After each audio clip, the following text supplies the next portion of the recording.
Hey, it's Kyle Meredith, and welcome to another edition of Kyle Meredith With, an audio interview series presented by WFPK, Independent Louisville, and Consequence of Sound. Today, my guest is the son of Johnny and June, Mr. John Carter Cash. He is in charge of putting together a new compilation that just came out called Johnny Cash Forever Words the Music, based on the unpublished poems of Johnny Cash. We got to talk about how the entire project came together. Also, a lot of talk about his work with Chris Cornell, whose version of You Never Knew My Mind became one of his final recordings before his death. And we hear the story of Hurt, how John Carter Cash had originally done the scratch vocal for that one. It's Kyle Meredith with John Carter Cash. How are you, Kyle? I feel like we should start with the easy parts first. I mean, Forever Words, the music. Do you want to set up the concept, how this, what this is, and how it came to be? My father wrote his entire life, and from when he was very young, and he was always creative. When he passed away, it became part of my responsibility that I go through his papers that were in his office, and there were over 2,000 pieces of paper that he had set aside in his office in folders and up in cabinets and some in safes, whatever. But there were perhaps 200 or so unpublished writings. And some were fragments, some were personal things that weren't meant to be shared and that I wouldn't have. And then there were around 60 or more than 60 that just stood out as being unique, beautiful words and things that I knew that perhaps there was a reason that he didn't, put them to music and sing the song at the time, or it was one of the things that he just sort of set aside and looking back, if he'd gone through 150 things, he might have found a few gems and decided to record them himself. And then there were poems. So, I believe if my dad was, if he was a bus driver and I found a beautiful work, I would have wanted to share that with the world, so that his voice could still be heard. My father, of course, is Johnny Cash, and we're talking now because of a common love that we have for his music and his words and his song and for his artistry. And so he's got a strength as an American literary figure, and to me that's what showed through so strong in these words. Where it was the strength independently of the literary content and the poetry that was there. And so put together a book of poetry called Forever Words, Johnny Cash, the Unknown Poems, edited by Mr. Paul Muldoon, Pulitzer Prize-winning poet, and that book came out in 2016. I always heard music, I did, but I wanted to reach out to the right people, and so I did. I reached out to everyone ranging from my father's best friends to his daughter, his stepdaughter, his contemporaries that he'd worked with, and then artists that I just believe in myself and that I believe he would have loved, to finish these poems and to put melody to the lyric that before had been unaccompanied. So that is sort of the path that led to the creation of Johnny Cash Forever Words, the music. But it's all established on my father's word. It's all established on his tale through his poems, through his lyrics. And it's diverse.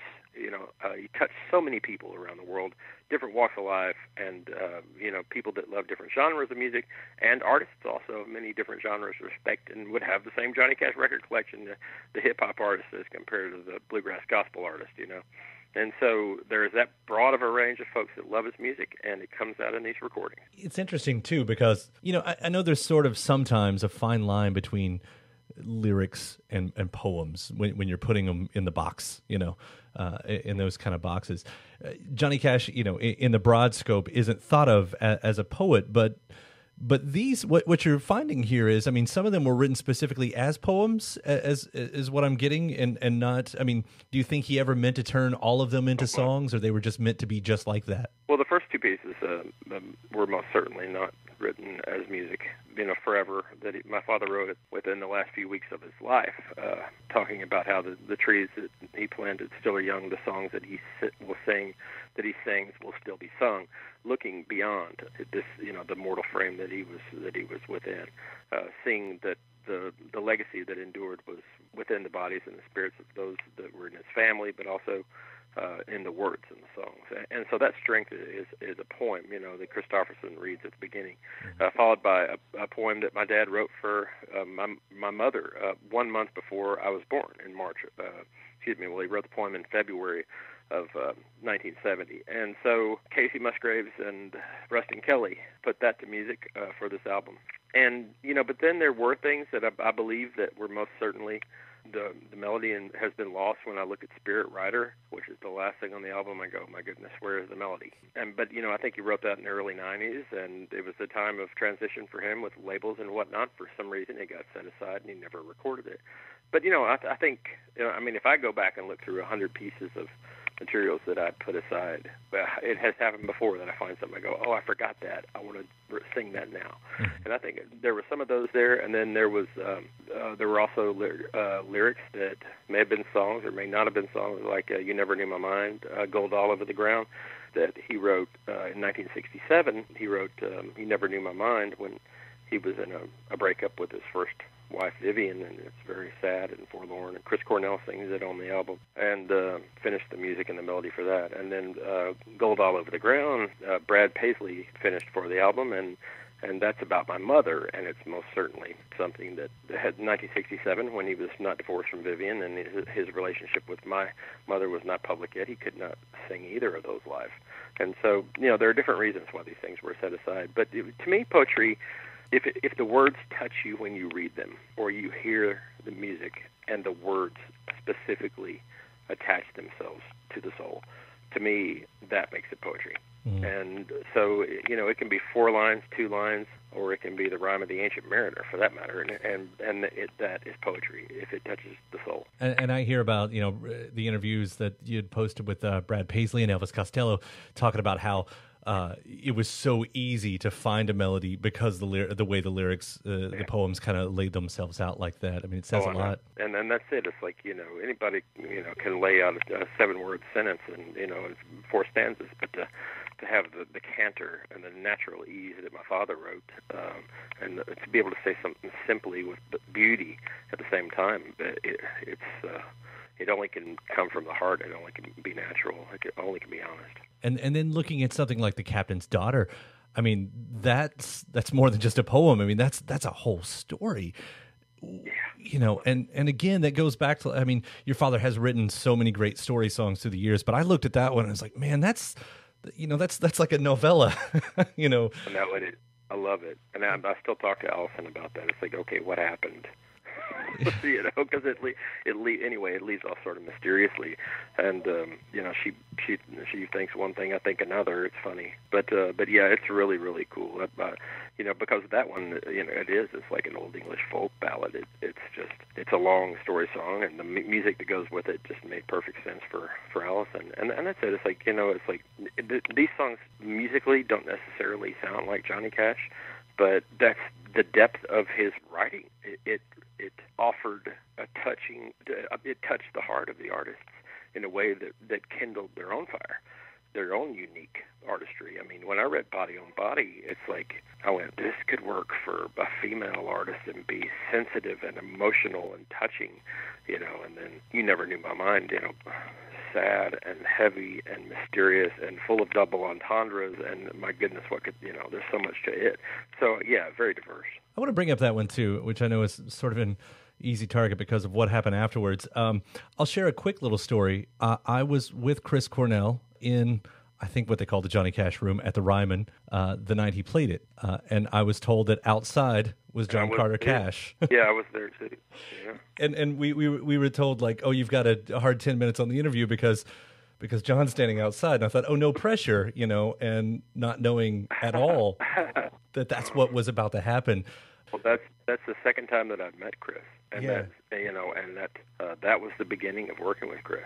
That was that night. I handed him 2 pieces, and You Never Knew My Mind was one of them. And for that to have said so much about Chris on top of what it was originally intended to do, I mean, what an amazingly powerful moment on a record full of powerful moments. And it's like Dad, Chris, his reaction was sort of like, well, he's been reading my mail. Because I mean that's it. It's like Chris had been through those same struggles in his life, and so he connected, on a honest level. And Dad could expose his frailties and his hopelessness, like he did with Hurt, and people gained understanding of or they at least felt where they were if they were in struggle when they watched Hurt.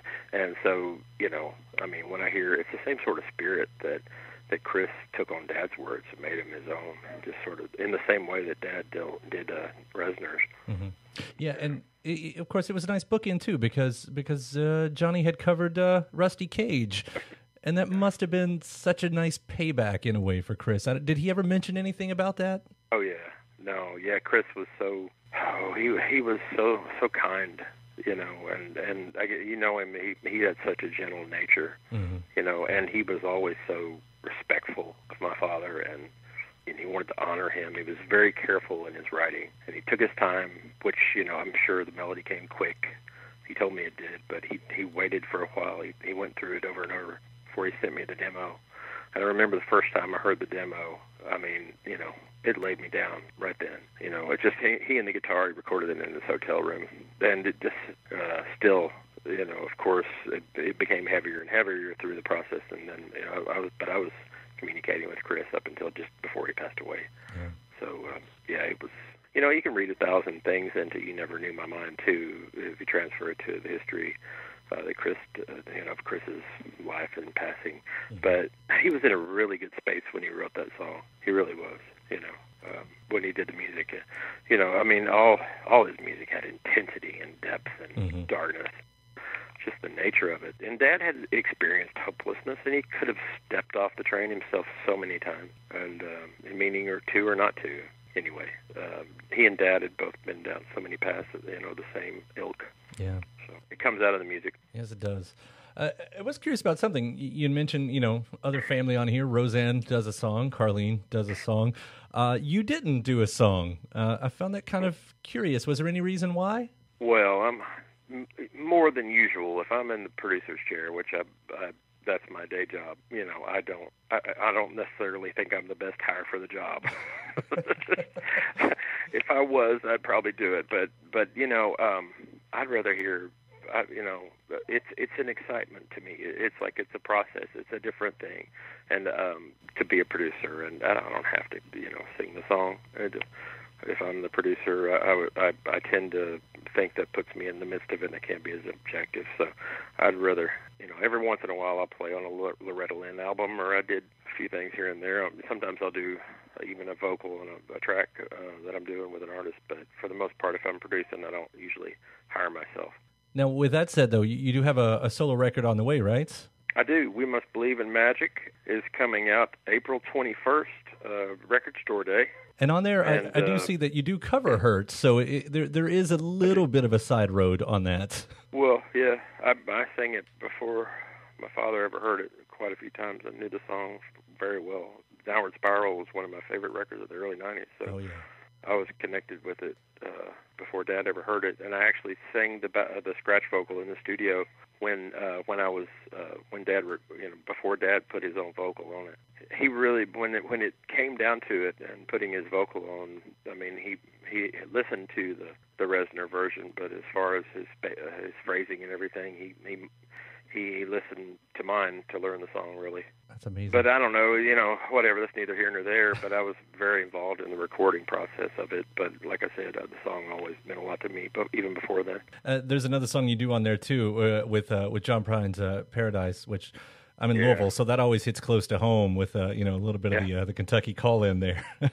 Yeah, and I sang that song, for many years on the road with my dad, and it was always one of my favorite songs. And John's he's a sweet person and a dear friend, so it's always been one of my favorite songs, and I always loved everything he did. But yeah, the album's 16 tracks, and it's mostly original material. But I did do an Alan Reynolds song on there, that We Must Believe in Magic, and then the Prine song and Hurt. And a Charlie Rich song, Feel Like Going Home, which is a beautiful, lesser-known song by Charlie Rich. Well, while we're here on the subject, tell me about some of the originals then. I mean, is there any... Yeah, I'm doing a video for a song called Dragon Song that I wrote when I was 21 years old, and you can take the lyrics 1,000 different ways when you look at the lyrics, but and then there's a song on there called Dungeon that is also an older thing that I wrote. and it's my wife's favorite thing. It's sort of very, very heavy and dark. She always smiles real big when I sing her that sad, depressing song. But I also wrote a song on there with Bill Miller called Brave Young Man, Native American artist Bill Miller, 3-time Grammy Award-winning artist. He's one of my best friends. He was my best man at my wedding. And then there's others on their original things, guest artists. Quite a, it's like there is no focal guest artist really on a track except for the Fisk Jubilee Singers sing the entire vocal for a song called Heaven's Song. And then I have 2 duets on there with Sarah Peasall, she was in the Peasall Sisters, Sarah Peasall McGuffey, and it was great to work with her again. I've worked with her for years and years. She was on the Oh Brother, Where Art Thou soundtrack. She sang on that with her sisters when she was a very little girl, and she's not a little girl anymore. But and then also the Dager Brothers, who I work with a lot, are on there. And Jerry Douglas is on it, Sam Bush, John Cowan, some host of wonderful session musicians from around Nashville, everybody from Bob Moore to Charlie McCoy to Gene Chrisman and Pete Wade. And anyway, the list goes on and on. I mean, that's an amazing guest list right there. That's incredible. Yeah, the cover, We Must Believe in Magic, John Carter Cash, We Must Believe in Magic. Everyone is on the cover. It's a painting. So if you haven't seen that, check it out. It's a painting of everyone that's in the album on the cover, on the front and the back. So you're a very rich man to have all of those friends. Rich in heart and spirit, man. Rich in friends, yes, most certainly, and family, and definitely blessed. I look forward to hearing the record, John. It was a pleasure to talk to you today, and thanks so much for putting this collection of the music for Forever Words together, because, like I said, it really is something special. Excellent, and it's great talking to you, and I'm very grateful. All right, well, you take care. All right, bye. All right, bye. Thanks to John Carter Cash for giving me the call. The new compilation is called Johnny Cash, Forever Words, the Music. Don't forget to subscribe to Consequence of Sound's YouTube channel. Keep up with your favorite artists and interviews, and WFPK.org. That's where I do a show every Monday through Thursday from noon to 3 Eastern. I'm Kyle Meredith, and I'll see you next time.